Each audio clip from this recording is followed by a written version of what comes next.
जैसे कि पिछली वीडियो में 3 अभिशाप के बारे में बताया है कि जिसके कारण महाभारत का इतिहास लिखा गया। आइए चलिए जानते हैं चौथे श्राप के बारे में। कर्ण को मिला श्राप।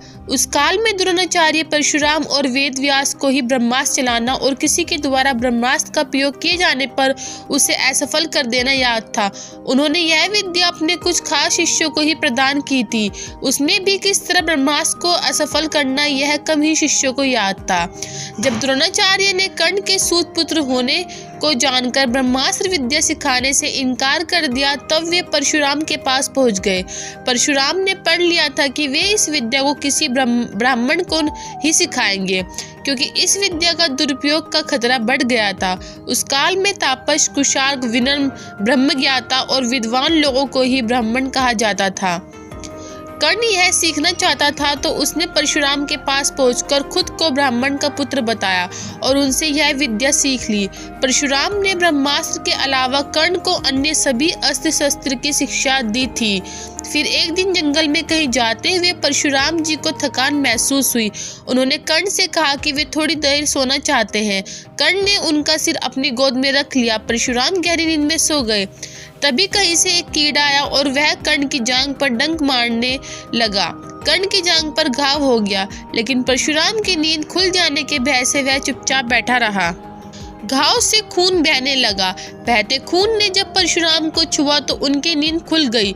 उन्होंने कर्ण से पूछा कि तुमने उस कीड़े को हटाया क्यों नहीं।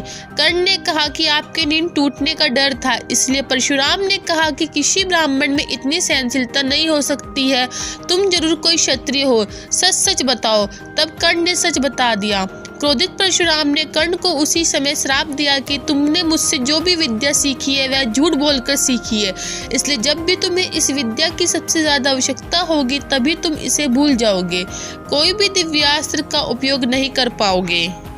आइए जानते हैं 5वें श्राप के बारे में। अर्जुन को मिला श्राप। अर्जुन सशरीर इंद्र सभा में गया तो उसके स्वागत में उर्वशी, रंभा आदि अप्सराओं ने नृत्य किए। अर्जुन के रूप सौंदर्य पर मोहित हो उर्वशी उसके निवास स्थान पर गई और पढ़ने निवेदन किया। साथ ही इसमें कोई दोष नहीं लगता। इसके पक्ष में अनेक दलीलें भी दी, किंतु अर्जुन ने अपने दृढ़ निर्णय समय का परिचय देते हुए कहा, मेरी दृष्टि में कुंती, माद्री और सची का जो स्थान है वही तुम्हारा भी है। तुम पुरु वंश की जननी होने के कारण आज मेरे लिए परम गुरु स्वरूप हो। हे वरण वर्णी, मैं तुम्हारे चरणों में मस्तक रखकर तुम्हारी शरण में आया हूँ। तुम लौट जाओ। मेरी दृष्टि में तुम माता के समान पूजनीय हो और पुत्र के समान मानकर तुम्हें मेरी रक्षा करनी चाहिए। उर्वशी अपने कामुक प्रदर्शन और तर्क देकर अपनी काम वासना तृप्त करने में असफल रही तो क्रोधित होकर उसने अर्जुन को एक वर्ष तक नपुंसक होने का श्राप दे दिया। अर्जुन ने उर्वशी से श्रापित होना स्वीकार किया, परंतु संयम नहीं तोड़ा।